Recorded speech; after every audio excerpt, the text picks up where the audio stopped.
Hey there, welcome back to my channel, or welcome to my channel if it is your first time here.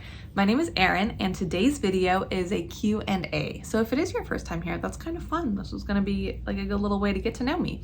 I am doing this in celebration of reaching 2,000 subscribers here on my YouTube channel. So thank you to each and every one of you. No, it's crazy. You guys are awesome. And I am so glad people are finding this channel and are enjoying it and being entertained, because that's what I want. So the other way we are celebrating is through a giveaway. I had my assistant pull a name earlier, so let's roll the footage. Pick out one piece and hand it to me. Hello, Mom. RKB4238. Okay, so congratulations, RKB4238. Contact me via my email, which is down below. It's always listed down there. It's contacterinsews@gmail.com. Shoot me a message and then we will figure out what pattern you would like, because that was the giveaway item. So that takes care of that part of it. Now we're going to roll into the Q&A. I copied and pasted all of the questions over just in the order that I received them. I did not put effort into like categorizing them because they are primarily sewing related, predictably. You guys gave me some really tough questions, some really good ones, some thought-provoking ones. So I am so excited to get into this. I'm going to do my best to not make this a massively long video. So let's get into it. Best tips on how you make it work to fit sewing into a busy life and how you keep motivated for parts of sewing you don't enjoy. I sew in a lot of small portions. Like I'll have a big chunk at the end of the day, but during the day, because I am at home during the day, I do go in and out of the sewing room a lot and get a lot of little stuff done.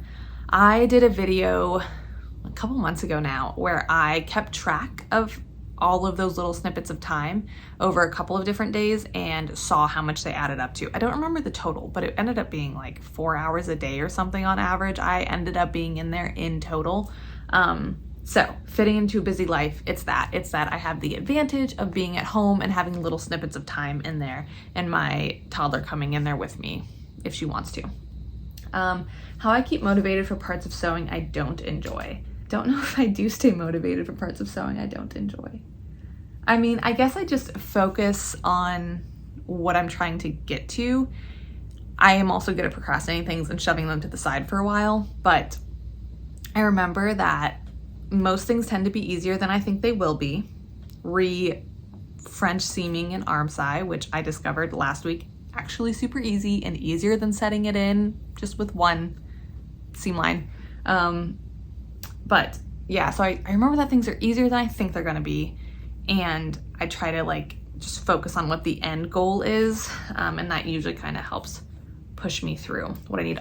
Maybe some favorite patterns that you came across recently and or old faves. Favorite patterns that I came across recently, I made the Cielo recently by Closet Core. I made View A, which is the like cropped cuffed sleeve top.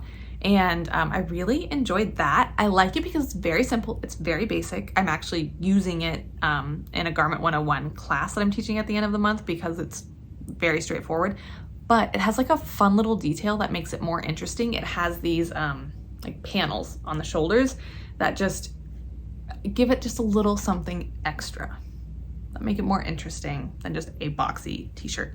So that is a new one I came across recently. An old fave, I'll talk about more in a later question. Question number 2 is, how do you find motivation in your sewing journey? What helps you to not be afraid to try new techniques? Kind of what I just talked about previously with staying motivated for parts of sewing I don't enjoy, but also I don't use expensive stuff. Like I don't have any precious fabric that was like really expensive. I just am okay with it going wrong, and I have just like the built-in audacity to think that I can figure it out, which so far has mostly proven true. Like with enough YouTube videos or asking my mom or asking someone else, I can figure it out. And for everything I've tried so far, which nothing has been like crazy, that has worked. I just know that I can figure it out. And if I can't, I have not squandered that much money. I maybe squandered time, but I will not have squandered that much money away, which makes me feel better, I guess. And I just try to remember that like I'm learning and growing, and I love learning stuff. So that really helps me stay motivated to try new things, is like I get to learn something new and figure out basically like a new puzzle, right? A lot of this stuff feels like kind of like a puzzle to me. And so that's, I guess, what motivates me. If money was no object and you could have any piece of sewing equipment you wanted, what would it be? I would love a massive cutting table with a really big cutting mat.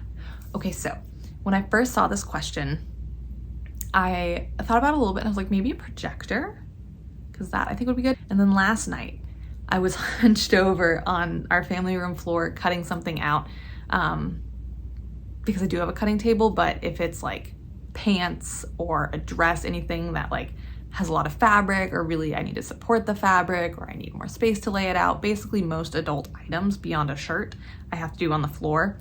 I was like, you know what, I agree. If I don't have to be realistic about it, if I can pretend that I have gobs of space, or like could just manifest a little she shed in the back, I would want a gigantic cutting table with a projector combo. But really the cutting table is what I would want. What do you do with your handmade garments when for whatever reason you don't want to wear and keep them? Do you refashion your garments, donate them to a thrift store, give them to a family member, sell them? I don't have that many that I don't want to wear and keep. I have 2 that are floating in my like naughty pile, and 1 in my closet that I think I'm gonna pull out soon. And first I kind of consider why I don't like them. For the 2 in the naughty pile, it's sizing, which I could fix, but do I care to put the effort in to fix it? Still deciding. That's why they're there. And then the 1 in my closet, I think it's the fabric. I just don't like the fabric. It's the 1 hour dress I sewed in a collab with Lara from Sewing Up Style, which I liked the pattern, but the fabric just like is not, it's like 100% polyester. It's not very comfortable. It does not breathe. So I think that's why I don't like it. So what I'll do with that, since I'm not gonna reuse it. The other ones are in the naughty pile, and I'm considering either I can change the sizing of them and make them fit me, or repurpose that fabric, because I like the fabric. So those are over there. The 1 in my closet that I don't even like the fabric, I am gonna put in my scrap pile, because there's a place about 2 hours away that does fabric recycling. They have like fabric recycling days once a month. It's a craft resale store in New Orleans. And I think once a month or once a quarter or something like that, they do fabric scrap donation days. And then they like sustainably take care of it, or at least more sustainably take care of it than how I can. So anyway, that is what I'm gonna do with that stuff. Other things that don't quite fit, I hold on to, because I'm like in a very fluctuating time of life. I gave birth 2 years ago. I nursed for 1.5 years, and I am hopefully going to be pregnant again sometime in the next few years, and then go through that whole cycle again. So things that are too big or too small, I do keep in my closet, because I know my size is going to be changing. And I mean, within reason, our sizes change all the time anyway, like throughout the month, throughout the year, definitely heftier sometimes of year than others. And like, that's totally normal. So then a couple sizes, I hold on to it anyway. If it's like drastically too big or too small, I put it up in like some bins I have for like, if I need it when I'm pregnant again or something. So long story short, donate/hold on to until the end of time, because I just don't want to get rid of it yet. What are your tips for stopping in the middle of a project when your kid wakes up early? Yeah, so I don't do anything that I classify for myself as complicated, which I don't really do complicated things in the morning anyway, because my brain's waking up. So like I don't know how to classify complicated and uncomplicated, except that I just know what it is for my brain at that moment. So it's simple stuff usually. It's like cutting something out or taping together a PDF, or like sewing very straightforward seams, nothing where I'm like having to scratch my head and figure out how things are being manipulated. so that A, it's early in the morning and I can, you know, not have to think about it too hard, and B, I can just like stop. And if I'm doing something simple that's not very complicated, I can leave off and know where I'm coming back to. So do easy stuff in the mornings. That's also why I end up having so many ongoing projects, is because there are a lot of times, either when she's awake or when she's about to wake up, where I do very, very simple things, which tend to be like at the beginning or the end of a project. Like I would never start sewing a buttonhole if Adam was not here to go get her, or if like it wasn't at night and she doesn't tend to wake up like while I'm like in the evening. So like would absolutely never ever do something like start a buttonhole in the morning. That would just be asking for trouble. But also a button on, because I can just set it down. Like if I'm hand sewing, just set it down and leave. So things like that. I pick easy stuff, but that's also why I end up with so many ongoing projects. I'm curious where you live, what sports you do, and what you do for a living. So I live in a place called Ocean Springs, Mississippi. It's on the Gulf Coast of Mississippi, in the little tiny part of Mississippi between Alabama and Louisiana, on the Gulf Coast in the southern United States. I don't technically do any organized sports. I'm a runner. I like to run. That's like my main form of exercise. I sometimes do some strength training or HIIT when I'm trying to be a responsible athlete, but mostly I just run, to be entirely honest. And what do I do for a living? I am my own child's full-time childminder, so I'm a stay-at-home parent. What is your least liked part of making a garment? Cutting out. 100% hands down. Don't like cutting. Favorite part? That's hard. The end? When you get to see how it all comes together. I would say the first point you get to where you have all the major seams done and you can actually like see the garment coming together and try it on if you're feeling like a responsible sewist and want to see how it's going to fit. I think that's my favorite part, when you can really start seeing it come together. When did you learn to sew? I was young. I know I got my first sewing machine for my birthday somewhere between the ages of like 8 and 10. I think it might have been my 9th birthday. So yeah, I was really young. My mom taught me. And from that point through 2-ish years ago, it was something I could do. It was a skill I had. I like reupholstered some things. I made my bedding one year in college. I made some simple little garments for like costumes and stuff. But I didn't do anything like, it wasn't a hobby. It was just a skill I had. I always had my sewing machine where I lived and could whip it out if I needed to, but it was not a hobby until about 2 years ago. What's your favorite women's pattern that you've made so far? This one is hard, but my brain kept coming back to the same pattern, which is Butter 6567. I love this dress. I wore the snot out of it last summer. It was like, sorry, I have it here. It was like the 3rd garment I ever made from a pattern. But I wore it so much. The fabric just made me so happy. It's just a quilting cotton. It's so soft now because I've washed it so many times. I French seamed most of it. I think, yeah, I French seamed most of it. The insides are finished so nicely. But what I can't figure out is if I liked it so much because of the pattern and how it fits. It has these really cool pockets.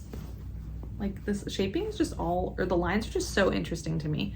And then what you're seeing here is that I put invisible zippers in so that I could nurse. So part of the reason I wore it so much is because it was one of the few dresses I had that I could nurse in that didn't, I mean, it was the only one I had that didn't straight up look like a nursing dress with like the flap and stuff. So that's part of the reason I wore it so much, but also it was just really flattering. I made a size something, I don't even remember, because I ended up taking it in so much. I was definitely still learning about sizing and ease and all of that at that point. But like how it turned out, it just fit so well. It's so comfortable. I've resisted the urge to wear it so many times this summer because I love it. But if I do end up nursing again, I want to kind of keep it in okay condition so that I can have it again with this, because yeah, I put these, I kind of tucked them away, but invisible zipper in on both sides, which like I said, this was like my third project, and I was like, I'm just gonna put an invisible zipper in so that I can nurse, because I grew up with my mom doing that kind of stuff. My mom would just be like, oh yeah, we can do this, we can add a dart there, we can put a zipper in there, we can change this, pleat this way. And so even though like I haven't been doing this stuff hands-on for a long time, my brain just goes to like, oh, just do this. And then I have to figure out how to do it with my hands, but then I go to YouTube or my mom and figure it out. So yeah, I love this thing. I need to make more. And like I said, it's just a quilting cotton. Like probably not even the greatest quality quilting cotton from Joann's. And like I flippin' love this thing, you guys. I need to make more. Okay, that is all. I will stop raving about it. I might mention it again. We'll see. My question is, how often do you move with your husband in the military? So we'll move about every 4 years now. We were in San Antonio last year. We moved from San Antonio last year. We were only there a year because he was doing a postdoctoral residency. He's a pharmacist, and he was doing a post-grad residency. But now we're gonna be on like a every 4-ish year cycle. How many places have you already lived? So I grew up in Germany. I was born and raised there until I was 18. Then I went to Tampa, Florida for college, and my parents at the same time moved to Clarksville, Tennessee, because my mom worked at Fort Campbell. She taught on bases, so she got a job teaching on Fort Campbell at the same time as I went to college. So like I kind of count that because I went there for summers, but not really. Mostly I lived in Tampa. Then I moved to Pensacola, Florida. Then I moved to Goldsboro, North Carolina, then San Antonio, and then now here in Mississippi. So what, like 6 places or something? Mostly in the South, ever since Germany. Actually entirely in the South since Germany. If you count Florida as the South, which like, I haven't shopped for garment fabric in 30 years probably. So where do I go? Where do I find fabric to make that dress? Referring to the artisan dress. That was the luckiest find of my life in Walmart. So they have Walmart bundles that are like 3 yards for $6 or 2 yards for $8 based on what type of fabric it is. My Walmart tends to have either like 100% polyester, scratchy, not comfortable wovens, or knits that are semi-mediocre. But I checked one day, they happen to have that beautiful rayon linen striped blend. I don't think it's gonna last forever. It does not like feel super high quality, but it was cute and fun. Locally, for fabric shopping, for apparel fabric shopping, we do have a Hobby Lobby, which, I mean, they have sales all the time. They have some nice apparel fabrics. I cannot swear to the quality or longevity of them. I do have a lot, but like I said, I mean, a fair amount from Hobby Lobby, but like I said, I don't really buy expensive fabric. And then there are Joann's, but they're each an hour away, like in either direction. So ours closed earlier this year, and now, yeah, it's an hour drive if you want to go to Joann's. So primarily now I am shopping online and trying to use what I have in my stash, but shopping online. FabricMartFabrics.com has the best prices. They do end up with a fair amount of dead stock fabric, so some of them can be really good quality. It's a great way to try new types of fabric and things like that. But if things are there and available, you like kind of have to snatch them up pretty quickly because things move fast because the prices are so good. So I really like Fabric Mart Fabrics. I've ordered from a couple of other places. I don't think I've repeated an order from anywhere except Fabric Mart. I did go fabric shopping in person when I went up to Atlanta a couple months ago, and I got a lot of fabric when I went on that trip since I could actually touch it and see it and feel it. And I'm still working my way through that. So Tiffany from Hoosier Handmade did a series somewhat recently where she went through her favorite online fabric stores at different price points. So I will link those down below because she did good reviews about like what price point they fall into, what they kind of specialize in, showed some examples of fabric she's gotten from there, and moved on. I think the next place I'm going to try is Minerva because Christine from Christine Sews a Lot, as an ambassador, and she recently got an ambassador code, and I think that is what is just gonna like push me over the edge of actually buying. I browse on there all the time, but I think that's gonna make me actually buy, because then you're like also supporting a friend and it's nice, and I get to buy fabric at a discount. So anyway, mostly online. It's all about online these days. How often do you wear your me-made garments? I guess what percentage of your wardrobe is me-made, and how often are you wearing me-made? So I wear me-made garments pretty much every day in some facet. Especially now that I've sewn some activewear, and now that I've sewn a lot of t-shirts, which are my most worn items, I wear something me-made pretty much every day without even trying. Now, what percentage of my wardrobe is me-made is pretty low, because I am that person. I go through my wardrobe every time I move, and like I've moved a fair amount. I still have stuff that's like this nice, like really nice business dress that probably hasn't fit me in a long time, but I'm always like, I might need it just in case I'll squeeze into it. I have a couple of like ball gowns from sorority formals and then from military balls, and like you might need that stuff again. It's like nicer blouses, things like that, in case, you know, I have to meet someone very fancy. I don't know, I have them just in case. You can't predict these things, okay? But I do wear me-made pretty much every day. This is me-made pajamas that I wear all the time, but I wear a lot of me-made. What was your job when you were in the military? So I was in the Air Force for 6 years. I was a weapons systems officer, which in my case, I flew in the backseat of an F-15E Strike Eagle, one of our jets, the coolest jet in my opinion. The best way to kind of explain it is if you've seen Top Gun, it's Goose. So the backseater, not a pilot, but the backseater. I was in charge of primarily targeting the air-to-ground weapons system. Ran sensors, targeted weapons, stuff like that, in the backseat of a jet. So that is what I did in the military. What is your favorite thing to sew? I don't know, man, that's hard. Everything. That's why I'm all over the place all the time with my plans. I'm like, there are 7,000 things in my brain I want to sew, and I want to do it all now. Bags I have found to be incredibly satisfying. That's probably the most satisfying sew is a bag. But yeah, my favorite thing to sew, I don't know. That's really hard. I like sewing more complex items, not super complex. I haven't bridged into super complex, but the like feeling of success from sewing something that has like some interesting design features or like really nice hand finishes or something like that, I think is higher than just like whipping something up on the serger, even though obviously I wear a lot of t-shirts, so that is necessary also. Can you talk about your sewing style and fabric choices? Do you use indie patterns? So I'm taking sewing style to mean like what style of patterns I choose to sew and the style of them. And to be honest, I don't know what my style is. Like I'm still trying to figure it out. I just kind of see things, go like, ooh, I like that, and sew it up and see if I wear it a lot or not. Like I said, I was in the military for 6 years. I wore a flight suit every day. I had obviously some civilian clothes, but not a wardrobe full, not like I could get away with just like a couple nice outfits to go out in and stuff like that. And then I got out of the military and gave birth like 2 months later. So then I was very pregnant and then nursing for 1.5 years. So honestly, nursing access was my #1 concern when choosing clothes. And so yeah, it's really only been the last 6 months or so that I've been like, oh, what do I want to wear? So I still don't really know what my style is, which is fun because I'm kind of all over the place, and maybe that's my style. Maybe I just dress by my mood. Sew by my mood. I definitely sew by my mood. Fabric choices.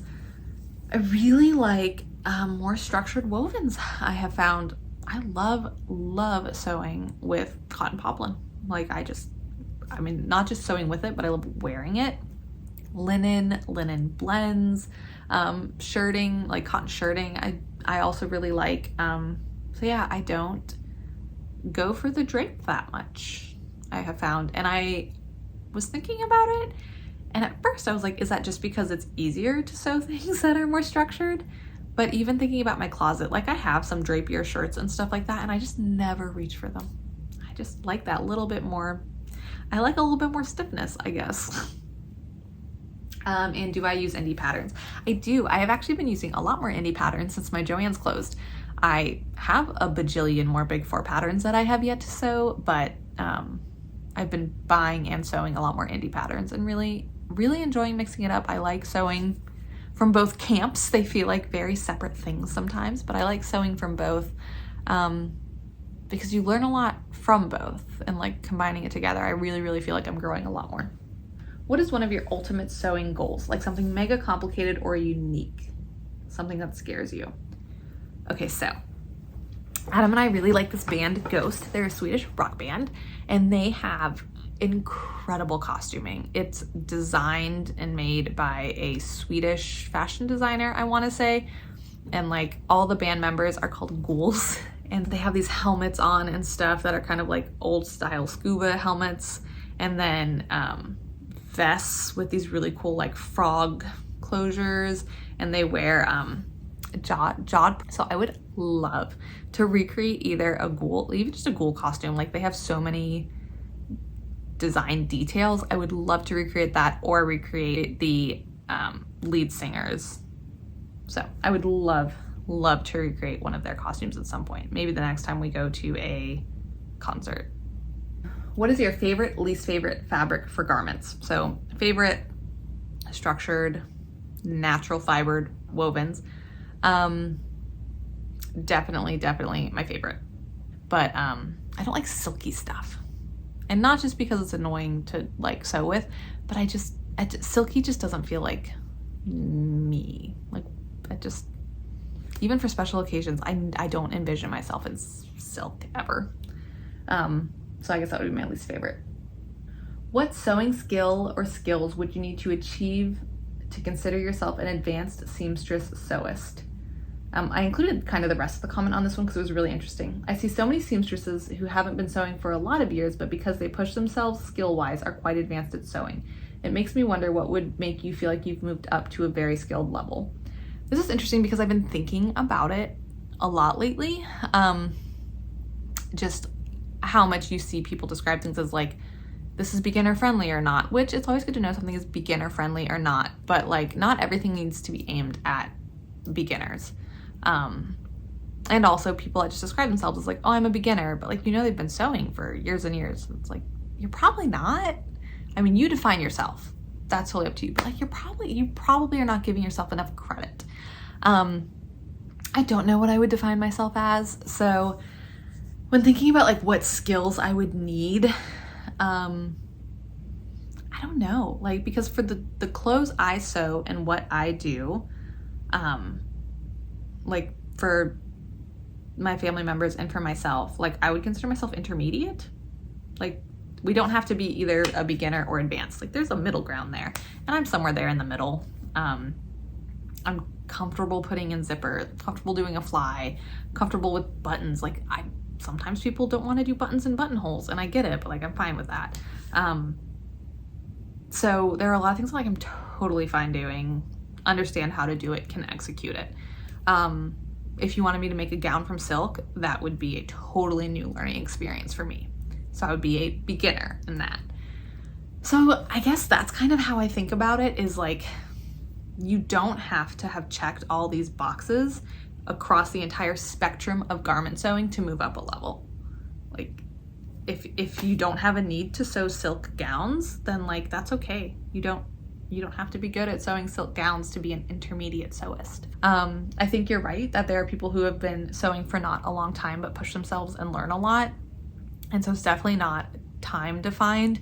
And I think in my case, I have a little bit of an advantage because I think I have a lot of just like inherent knowledge from being around my mom so much and listening to her and her talking about what she was doing. Because she primarily quilted. Like quilting is her hobby in sewing, but for my whole life, she has altered bajillions of things. She's sewn costumes. She did like our cheerleading uniforms. She altered all of those to fit us like impeccably. She altered my dad's uniform. She altered my uniforms when I first joined the military. And she would talk through it. She'd be like, okay, well, I'm going to put a dart here, and then I need to hem this many inches, and I'm going to bind it this way. And like all of that, even though I wasn't doing it, I'm not saying it makes me intermediate by just having listened to that. but coming into then doing it myself, I had so much better of a knowledge base than a totally new person would have. And I hope I'm making sense, but like, it doesn't exist on like a tick box system, okay? I don't have to be able to make a ball gown to consider myself an intermediate sewist in total. I'm intermediate at the things I do because I practice them a lot. I'm not scared to try new things that my existing skills will probably make easier for me. Done. Boom. Does that make sense? Ugh, I hope that makes sense. I'm curious about your fabric stash. How big or small is it? How do you feel about it? How do you tackle it? How do you manage it? It's medium, I would say. I think it's medium. I will include footage. You guys are about to see my dirty little secret. I will make sure when I film, I like make sure that this heap of fabric is not in the background. But I have some like cube organizers that have most of my quilting cotton, actually I have all of my quilting cotton, and then have smaller cuts of some wovens and some knits. And then I have an upturned basket that has like sheet sets I've thrifted and bigger cuts of things and bulkier fabrics in the corner. And on top of that is my pile of shame. Like every couple of months, I'll pull it all out and fold it and reorganize it, and it looks manageable and nice again. And then as I pull things, because it's just stacked on top of itself, it becomes a heap, and it is currently a heap that I need to reorganize. So how do I feel about it? Neutral to slightly overwhelmed. It's mostly because I have plans for pretty much everything in there. I just need to sew it. But then I see new patterns and I see new fabric and I want more. I have not been buying as much fabric lately. I will say I've really calmed down on buying fabric because I have all of these plans and I'm kind of overwhelmed with how many plans I have and how not equal time I have to make these things. So I'm feeling like I'm making progress. So yeah, I think that's how I feel about it. I feel hopeful. Oh, and I don't, in terms of managing it, I don't track it in any way, because I can see it all, save for the stuff that's like under the heap that I can't really see, because I can see it all. I don't use like an app or anything to track it, and because I kind of already have projects picked out for 90% of it, I just kind of let it sit there. I don't track it in any way. If you don't mind talking about it, I would be interested in hearing a little bit about your military service.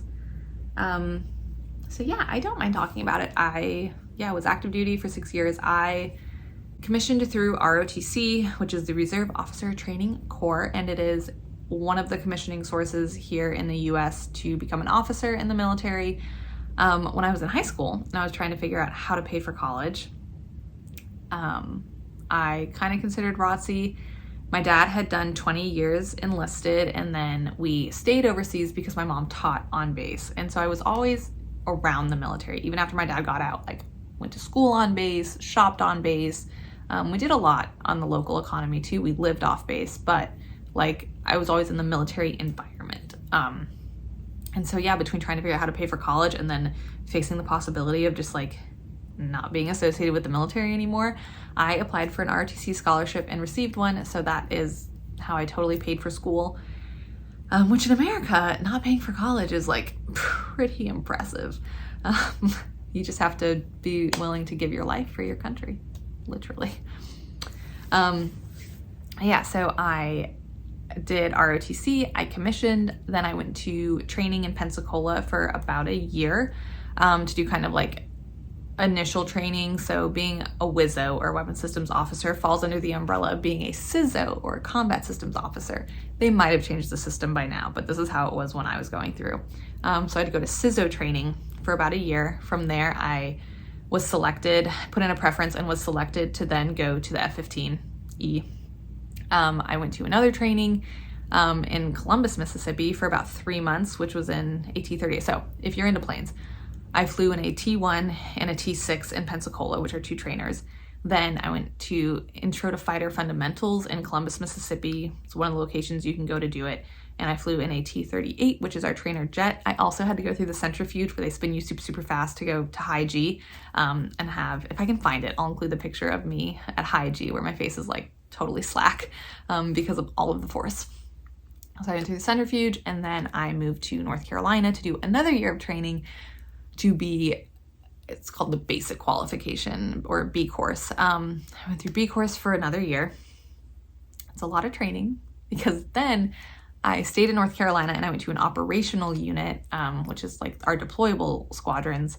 And there was another 6 months, 3 months, 6 months, something like that, to be mission qualified, which is when you learn more tactical type stuff, you learn tactics. Anyway, it's when you get your go ahead, your stamp of approval to then be deployable. After that, my squadron was already deployed, so I was able to join them on deployment for the last 3 months of it. We were in the UAE and flew over combat zones. I was there for about 3 months and then came home. And yeah, then just you fly training missions and stuff, and try to stay sharp on your skills between deployments. And yeah, that's what I did. And then I got out. What garment have you enjoyed sewing the most so far this year? Definitely my birthday pants. I'll insert a picture, but it is McCall's 8408. I had so much fun making these. I'd like to know a bit about how long you've been living where you do, what you like best about it, and what is the most limiting aspect. Those are great questions. I have been living here in Ocean Springs for almost a year. What I like best about it is that it's by the water. I lived by the water a couple times, Tampa, Pensacola, and here. So all along the Gulf of Mexico. I love living by the water. I don't go to the beach a ton. I don't get in the water a ton, but there's just something about being by the water that is so good for your soul. The most limiting aspect is traveling out of here. It's expensive to fly from our closest airport. The more affordable option is 2 hours away. So yeah, it's just kind of not near other stuff. Where we lived in North Carolina was like an hour to the beach, an hour to the mountains. Like you had both. We were in the middle of like a very rural area, but it was super easy to get to lots of different types of places. My question is, what is the one garment you've never sewn but really want to? Definitely the ghost stuff. I really want to make some ghost costumes, probably just the ghoul ones. But even those are just like, oh, and their vests are like so well fitted to them, and like, oh, I really want to make those. My question is, what is your favorite thing to sew, or what are the makes you are most proud of and why? I think this dress is the one that I'm most proud of because I did it so early on and was just like 0% worried about putting invisible zippers in, and just like put them in. Like thought about it, was like, okay, well there's seam allowance there, I can put it in, good to go, boom, bang, basta. Dress I wore a ton. So I think this is probably the one that I'm most proud of. What made you choose to start your YouTube channel? I was lonely. We were in Texas. We were only in Texas for a year. Adam was in this residency. We had a newborn like 5 seconds after we moved there, basically. So when I started sewing as a hobby, I had my mom to talk to about it, but definitely no one locally. I discovered the Friday Sews community, and I just gobbled those videos up. Like just consumed, was watching from years ago in people's playlists and just letting them play while I sewed during the day and Brady napped, or at night and stuff when Adam was working nights. And yeah, I just consumed so much, and I wanted to put more out there because I loved having these people on while I was sewing, and I just wanted to literally just put more content out there for people like me who were lonely and who were discovering like this awesome community to just have more content. So that's why I started it. I wanted to sew with people. What brand of sewing machine do you have, and what machine would you buy if there were no money restrictions? Okay, I have a Pfaff Ambition 620. And what machine would I buy if there were no money restrictions? I try not to do too much machine browsing. I'm actually quite good at not doing machine browsing, just because it's so easy to be like, oh, I want that bell, I want that whistle. But I would probably just get a nicer FOF. I think the Performance Icon or something, I think is one of the Creative Icons, something like that, is like the highest end basics, not basic, but the highest end sewing machine they have. That's not a specialty machine. Maybe that. I will say the issue I've found with having a FOF is that since we moved here, I live near a FOF dealer in Texas. Since we moved here, there's not one close by. And I did have an issue a couple months ago, and I like had to take it back to Texas. Thankfully I was going there anyway, but I had to take it to a dealer to get it properly fixed. So that is kind of limiting. I would maybe look at like a Baby Lock or a Juki, depending on the like widespread, or a Bernina, on the like widespreadness of those dealers being available, or like repair professionals being available for those machines. But I really, really like the IDT in the FOF. And I think other brands now have, it's a built-in walking foot. I think other brands have the same thing going on now, if I'm not mistaken, where you don't actually have to like attach a whole separate foot. But like I've seen some and they're just so bulky, and it obviously doesn't really get in the way because people manage to sew with it all the time. But like the IDT is just awesome. Just like clicking it on. I always have it on because it's right there. I don't have to switch anything out. It's right there. Just click it in. The only time I don't have it on is when it tells me that like you have to use this certain type of foot and there's not a space in the back because it like clicks into the back of the foot. Then I know that like I'm not using it for that. But I love the IDT. So I would probably just get a nicer FOF, but honestly this one's really nice. I don't plan on replacing it ever. I mean, maybe I will if it totally breaks down, obviously, but my mom's had hers since 1996. I'm still riding it. They are made very differently now, I will say. You can tell that it's just not as sturdy as my mom's. It's kind of the more updated version of hers. It's not as sturdy, definitely. There are some parts that like they use cheaper plastic on and stuff. So who knows if it'll last as long as hers has, but I don't plan on replacing it anytime soon, but I would probably just get a nicer FOF if I had a dealer available. Do you sew much for your partner or others? I know you sew for your daughter, but wondered how you felt about making for others, and a follow-up, do you have a favorite pattern you make for your partner? I do have an ulterior motive on that one to get a good men's shirt pattern recommendation. I do sew for my partner, and I have sewn for other people. I've sewn for my mom. I just sewed a shirt for my mother-in-law. I love sewing for my husband because I get the best reviews from him. Like he's so kind. Then I have to see how often he wears something to tell if he actually really likes it or not, but he always says like this is the best thing ever. And he'll tell people randomly like, oh, my wife made this. So he's awesome in that way. So yeah, I do sew quite a bit for others. Favorite pattern. I have not made him a lot of shirts. I think I've made him t-shirts, but the only like button-down shirt I've made him was New Look 6197, which he does not wear a lot, and I think that's primarily because it is a tropical flamingo print novelty shirt that I made for vacation. I liked the pattern. I think it fits him well. It's a good, basic, easy make, but this came from Shelly at the Willow Tree Green, and I think she has that pattern, and I think she's shown it. I don't remember what she said about it in terms of if she liked it or not, so I don't know if that's a good recommendation or not. But yeah, he doesn't wear, he's in the military, so he wears a uniform every day, so he doesn't really have a need for button-down shirts. I have a couple others I want to try, but that's the only one I've actually made him. How do you sew with a toddler? Is she always there? Does she get involved, or do you have childcare? She is always here. She is always here. We always joke about like the umbilical cord has not been detached. It's not that bad, but it kind of is. Because even if like my husband's here, she'll hang out with him for a little bit and she'll be like, I'm gonna go see mommy, and come into the sewing room. So she is in the sewing room a lot. My two main pieces of advice, I guess, are expectation management and having things that are theirs. So this commenter says that she has 2 little girls. So 2 small humans is harder to manage than 1. So hopefully this is applicable and helpful, but I am only trying to distract one human, which is helpful. So expectation management, I don't do complicated things. Like I talked about with the kids waking up early, I don't do anything that I'm like really gonna have to think about. I don't do anything that I'm unwilling to unpick, basically, is my cardinal rule. I have to be willing to unpick it, and anything that I'm willing to stop when she asks me to.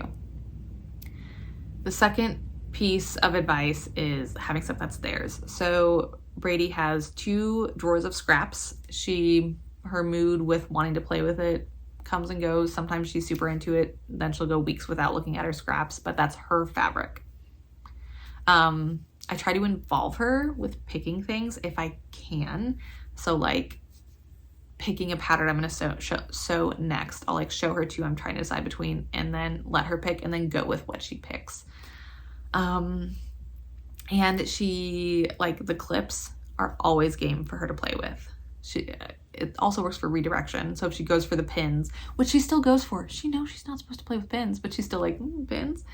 She goes for the pins, and I just go, oh, that's not an option. But the clips are. The tracing wheel is 100% hers, even if I'm in the middle of using it. If she asks for the tracing wheel, that's hers. I give it to her. A couple other things like that are hers. And I only really go in there with her if she wants to. So either she brings it up, or I'll say like, okay, I'm gonna go play in the sewing room, because I call playing in the sewing room. So I'm gonna go play in the sewing room. Like, do you want to bring a book in? Do you want to bring magnetiles in? Whatever. And if she like shoots all those ideas down and she doesn't want to sew with me, then I don't go in, because I want it to stay a like happy, good place of us hanging out together. A, so that she'll hopefully fall in love with sewing, and B, so that she continues to want to go in there. So I don't ever push it if I can tell she's not feeling it. Also, how did you meet your husband and how long have you been together? So when I was getting out of the Air Force, I was trying to figure out what to do with my life. I have a degree in biology, which does not offer a lot unless you are going to be a biology teacher and get more certificates, or go to like advanced degrees. And I was getting my master's in public health. I just have to do an internship. That's all I have to do, and then I'll have my master's in public health. So an opportunity came out to volunteer in the pharmacy on base, and just like do some shadowing in the hospital and stuff, or the clinic. So I did that, and then he was the pharmacist in the pharmacy, and we met. And we've been together for, let's see, we met 4 years ago. We've been together for like 3.5 years. Years are hard. We met in 2020 because we met wearing masks. So like for the first while that we were like working together, we both had masks on. And so like I only saw like this part of his face for the first while. And so yeah, we just spent a lot of time kind of hanging out together and getting to know each other. And then yeah, like 6 months after we met, we were like, so do you want to ever like hang out outside of the pharmacy? And ever since then, it's been history. Who do you love sewing for the most? You, your daughter, or your husband? That is hard. That's really hard. I like the reviews from my husband the best. My daughters tend to be the easiest because they're small and simple, but I get the most satisfaction out of wearing my own clothes. Although when Adam wears something I made him, that's also very satisfying. So maybe him. I did not expect that. I think I like sewing for him the best. Plot twist. If you were a type of fabric, what type of fabric would you be? Okay, so speaking of Adam, I told him this. I was like, man, they gave me some tough questions, and that was the one I gave as an example. And he was like, silk. I was like, why silk? And he said, well, isn't that like the best fabric? Which, so sweet. I'm not silk though. I think I'm just a quilting card. Not just in a bad way, but like durable, structured, but like can be really, really fun. Because that's one of my favorite things about like quilting cottons, cotton poplins, that genre, that category, is like you get some of the coolest prints and really fun stuff. So I think I'm a quilting god. What is your favorite piece of fabric in your stash? Any plans for it or waiting for inspiration? It is this, yeah, I don't know. I have a couple that I really like. One is this hot pink linen rayon blend from Hobby Lobby's spring collection. I think I got like 5 yards of it because I was like, I know that I'm gonna want like a dress or something from it. So I really love that one. And then I have a corally, like salmon pink seersucker that I got in Atlanta in the spring that I also am really excited about, but don't quite know what to do yet with it. So both of those, I don't 100% know what to do with. I have ideas, but I haven't bit the bullet yet. How has starting your YouTube channel influenced your sewing practice? Do you choose projects based on whether or not it will make for good content? It was definitely changed my sewing practice. Part of it is that I started my YouTube channel like very early on in my garment sewing journey. So I've learned a lot as I've had my YouTube channel, like from people commenting, from watching other videos. And in terms of choosing things because they'll make good content, I do think that's part of it. I think I don't quilt as much as I would like to because quilts just take more time. And if I mean, this is partially YouTube and partially my personality, but if I'm choosing between making another garment that I can have done in like 2 days or a quilt, like I'm just gonna make the garment because I'm like, oh, it's done, and then I can make the quilt later, but like later doesn't come. I do think I choose projects partially because of content creation purposes, either because it's something new I haven't done before, or like I made that second Clearwater dress much faster than I probably would have if I did not want to include the tutorial on how to make insertable cups. Like if I didn't want to film that, I would not have made that second dress right away. 100% would not have done it right away. Glad I have it. I'm glad I made it. I really wanted to include that tutorial. So like it's all for good reasons. It's just not something I would have done if I didn't want to make a video on it. I sew a lot more garments because I have a YouTube channel than I would if I didn't have a YouTube channel. I think I would still be doing a lot more quilting and less garments. I would have a more of a balance between the two, I think. What is your favorite type of fabric to sew with, and what isn't your favorite to sew with but you love the end result of? So I haven't, I feel like I've not sewn a huge variety of fabrics. I love, for the 1 millionth time, love sewing with a good structured woven in a natural fiber. Give me quilting cotton for days. What isn't my favorite to sew with, but I love the end result of?